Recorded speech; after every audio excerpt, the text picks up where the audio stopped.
और एक बार फिर से रुक करेंगे विस्तारा के उस खबर के साथ जिसपे आपको बता दें कि एक शख्स की मां को, जो कि दिव्यांग थी, आंख से दिखाई नहीं देता था, उन्हें फ्लाइट में अकेला छोड़ दिया गया। बाकी जो पैसेंजर थे, आपको बता दें, वो फ्लाइट से नीचे उतर चुके थे। हालांकि उनकी मां लगातार आवाज लगाती रही और ये बड़ी लापरवाही को इस शख्स ने, आपको बता दें, आयुष नाम के इस शख्स ने, जो कोलकाता बेस्ड डिजाइनर है, उन्होंने जब सोशल मीडिया पर इस पूरी घटनाक्रम को डाला, उसके बाद एयरलाइंस की तरफ से रिप्लाई किया गया। एयरलाइंस की तरफ से रिप्लाई करने के बाद इस पूरी घटना पर माफी भी मांगी गई।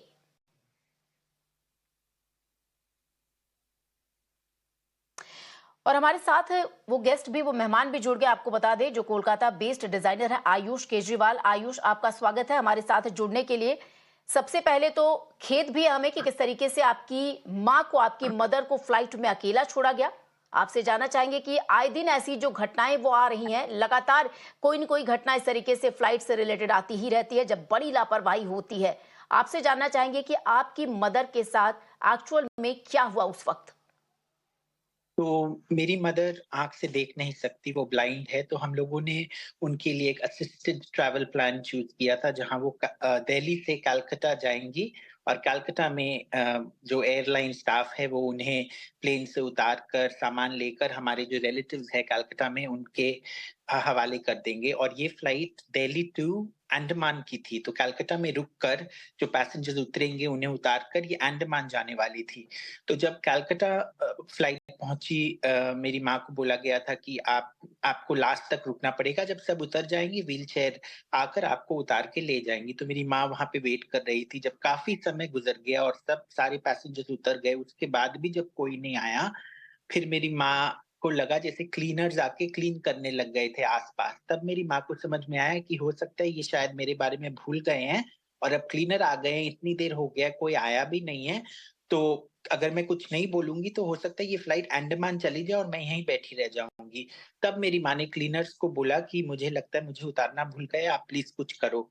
तब वो क्लीनर ने जाके आगे किसी को बोला और फिर व्हीलचेयर वाले आए और जब व्हीलचेयर वाले आए तब मेरी माँ ने उनको पूछा कि भई ऐसा कैसे हुआ?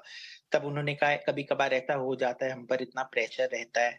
तब मेरी माँ ने बोला आपका प्रेशर समझ में आ रहा है, पर अगर आज मैं कुछ नहीं बोलती तब मैं तो अंडमान पहुँच जाती इस फ्लाइट में बैठे-बैठे और मुझे ना आँख से दिखता है, मैं क्या करती?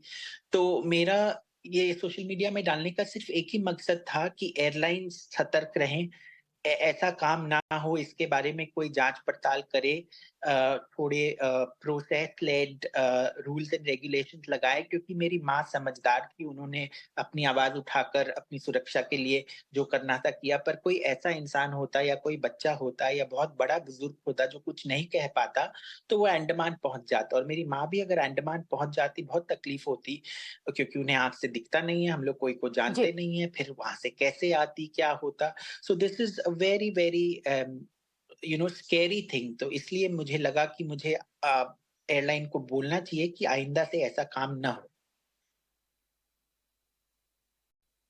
बिल्कुल आयुष, आप जागरूक थे और सोशल मीडिया से जुड़े हुए हैं, इसलिए ये खबर जो है कि सोशल मीडिया में आई।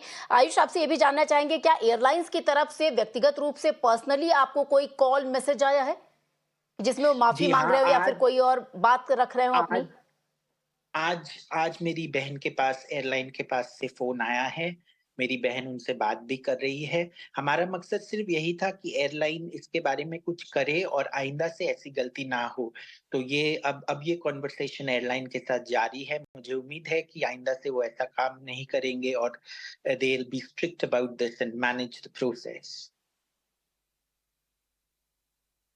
जी, बिल्कुल आयुष, आपका बहुत-बहुत शुक्रिया और आशा करते हैं कि आपकी माताजी भी ठीक ही होंगी, क्योंकि इस तरीके से निश्चित तौर पर बड़ी लापरवाही है। जब हमारे पेरेंट्स और ऐसी उम्र में जब अकेले ट्रैवल करते हैं, तो निश्चित तौर पर हम वो पूरा इंतज़ाम करके इतनी महँगी फ्लाइट बुक करते हैं कि ताकि वो सुविधाजनक अपने डेस्टिनेशन को पहुँच जाए। लेकिन ऐसी लापरवाही होना निश्चित तौर पर, बीइंग अ चाइल्ड, आपको, हर किसी बच्चे को जो भी होगा, उसे कहीं न कहीं डरा जाती है।